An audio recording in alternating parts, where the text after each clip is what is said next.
ជំរាបសួរសួស្តីបងប្អូនទាំងអស់គ្នាថ្ងៃនេះអ្នកគ្រូមានលំហាត់មួយតាក់ទងជាមួយនឹងការសង់បន្ទាត់ត្រង់មកបង្ហាញបងប្អូនអញ្ចឹងជាធម្មតានៅពេលដែលគេឲ្យសម័យការបន្ទាត់ត្រង់មួយហើយគេឲ្យយើងសង់នៅលើក្រាសធម្មតាបងប្អូនតែងតែធ្វើវិធីនេះមែនអត់បងប្អូនឲ្យតម្លៃ x ហើយកណនារកតម្លៃ y ណាមួយឧទាហរណ៍ថាអូនឲ្យ x ស្មើ0អញ្ចឹងអូនជួ x ស្មើ0ចូលទៅ y យើងឃើញដក1បើសិនជាអូនឲ្យតម្លៃ x ស្មើ1 y យើងជួសចូលទៅឃើញ1អញ្ចឹងបន្ទាប់មកអូននឹងយកចំណុច2នេះ x ស្មើ0 y ស្មើដក1ហើយជាមួយនឹង x ស្មើ1 y ស្មើ1យកទៅសង់នៅក្នុងក្រាបប៉ុន្តែថ្ងៃនេះអ្នកគ្រូមានវិធីសាស្ត្រមួយទៀតមកបង្ហាញបងប្អូនអញ្ចឹងមុននឹងចូលដល់ការគូសបន្ទាត់ត្រង់យើងមករំលឹកមេរៀនយើងបន្តិចសិនអញ្ចឹងសម័យការបន្ទាត់ត្រង់ y ស្មើជាមួយនឹង mx បូក b m គឺជាមេគុណប្រាប់ទិសដែលស្មើជាមួយនឹង delta y លើ delta x បានន័យថាបម្រែបម្រួលនៅលើអក្សរលើចែកជាមួយនឹងបម្រែបម្រួលនៅលើអដេកចំណែកឯ b នេះវិញគឺជាតម្លៃ y នៅពេលណាដែល x ស្មើ0អញ្ចឹងបើសិនជាយើងយល់ពីមេគុណប្រាប់ទិសយល់ពីb នេះហើយយើងអាចយកនឹងយើងអាចយកវាមកសង់បន្ទាត់ត្រង់យើងបានអញ្ចឹងយើងមើលសម័យការ y ស្មើជាមួយនឹង 2x ដក1អញ្ចឹងក្នុងនេះយើងបាន m វាស្មើជាមួយនឹង2 b ស្មើជាមួយនឹងដកសំទោស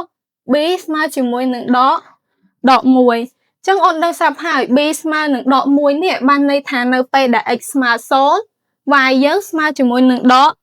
1អញ្ចឹងអូនបានចំណុចនេះមួយបន្តមកទៀតយើងត្រូវមើលទៅលើមេគុណប្រាប់ទិសមេគុណប្រាប់ទិសនេះ2បងអាចទៅសេ2លើ1បានអត់អញ្ចឹងទៅសេ2លើ1អញ្ចឹងបានន័យថាបម្រែបម្រួលនៅលើអក្សរ2ហើយបម្រែបម្រួលនៅលើអដេក1អញ្ចឹងយើងរាប់ពីអាឡែងចំណុចដក1យើងនេះមកយើងរាប់ទៅតាមទិសវិជ្ជមានឬក៏ឡើងទៅលើ2ឯកតា1 2អញ្ចឹងយើងរំកិលបានកន្លែងនេះ1ចំណែកឯអដេកវិញគឺស្មើ1អញ្ចឹងយើងរំកិលមកខាងវិជ្ជមានឬមកខាងស្ដាំដៃនេះ1ដែរអញ្ចឹងយើងរំកិលតពីខាងនឹងមកយើងដៅបានចំណុច1ទៀតអញ្ចឹងអូនបានចំណុច2ហើយយើងអាចយកមកគូសបន្ទាត់ត្រង់យើងបាន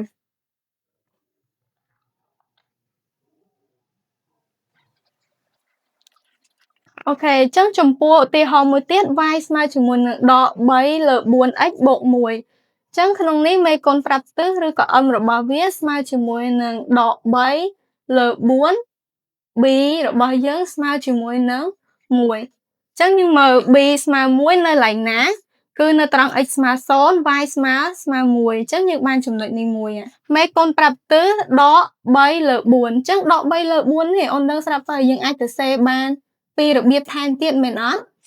អញ្ចឹងបានន័យថានេះបម្រែបម្រួលនៅលើអ y នេះគឺដក3យើងអាចរំកិល3ឯកតាចុះមកខាងក្រោម1 2 3អញ្ចឹងនៅត្រង់នេះចំណែកអដេកវិញគឺ4អញ្ចឹង1 2 3